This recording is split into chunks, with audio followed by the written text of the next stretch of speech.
Ukraine की राजधानी Kyiv की घेराबंदी जो है वो और ज्यादा तेज कर दी गई है और जिस तरह से हमारे एक्सपर्ट्स भी कह रहे हैं कि रशिया एक के बाद एक अलग अलग शहरों को टारगेट कर रहा है। हालांकि संजय मेस्टन का यह भी कहना है कि देखिए ये स्ट्रेटेजिक टारगेट नहीं है। अगर आप ये सोच रहे हैं कि फौज के ठिकानों को निशाना बनाया जा रहा है तो ये गलत है, ये कोलेटरल डैमेज नहीं है। लेकिन रेलवे स्टेशन और होटल्स पर हमले हो रहे हैं, ये जानकारियां निकलकर सामने आ रही हैं। जमीन से लगातार आगे रूसी फौज बढ़ती चली जा रही है, ये बड़ी जानकारी है और कीव के बिल्कुल करीब इस वक्त रूसी फौज जो है वो पहुंच चुकी है।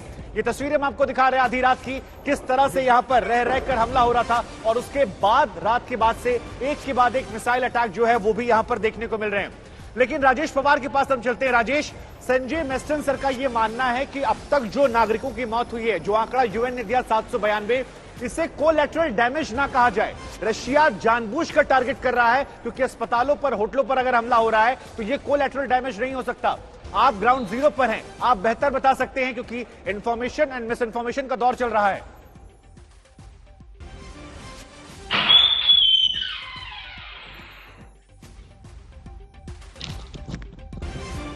कोशिश करेंगे राजेश के पास दोबारा जाने की, लेकिन एक बार फिर दर्शकों को बता दें कि जमीन से लगातार रूसी फौज जो है वो बढ़ती जा रही है। लेकिन संजय कुलकर्णी सर, ये भी कहा जा रहा है, तमाम एक्सपर्ट से हम बात कर रहे हैं, बार बार वो ये कह रहे हैं कि देखिए अगर कीव को गिराना होता तो रशिया के पास मौका था। राजेश शुक्ला हमारे साथ जुड़ गए हैं, यही सवाल वापस उनके पास आता हूं, फिर संजय सर के पास में आऊंगा। राजेश, स्टूडियो में संजय मेस्टन सर का यह कहना है कि जो ये हमले हो रहे हैं ये कोलैटरल डैमेज नहीं है, ये स्ट्रेटेजिक टारगेट नहीं है, ये इंटेंशनली टारगेट किए जा रहे हैं। आप ग्राउंड जीरो पर हैं, आप बेहतर समझा सकते हैं, जरा बताइए।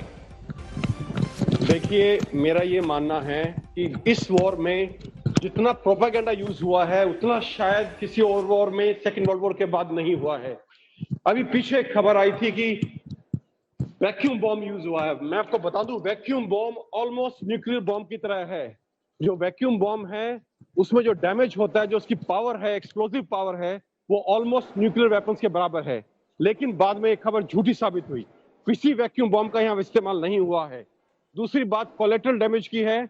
मैं आपको बता दूं, हमें यूक्रेनियन गवर्नमेंट अपने द्वारा अरेंज किए टूर पे लेके गई, 70 देशों के 100 जर्नलिस्ट को वो लेके गई पूरे कीव में घुमाने के लिए, दिखाने के लिए कि कितना कोलेटरल डैमेज हुआ है, कितना सिविलियन डैमेज हुआ है।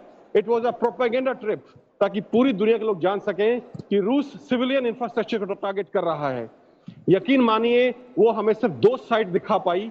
एक मल्टी स्टोरी बिल्डिंग थी जो मैंने रिपोर्ट की थी उस वक्त, और दूसरी एक साइट थी जिसकी मैंने वीडियोस भेजे थे। इसके अलावा हमें एक भी साइट ऐसी नहीं दिखा पाई सिविलियन एरियाज की जहां पे रूसी मिसाइल्स गिरी हैं या हवाई हमला हुआ हो। इसी प्रकार मैं आपको दूसरा उदाहरण देता हूं जी। मैं मरियापोल में था, जो कि दोनबास रीजन का एक एरिया है।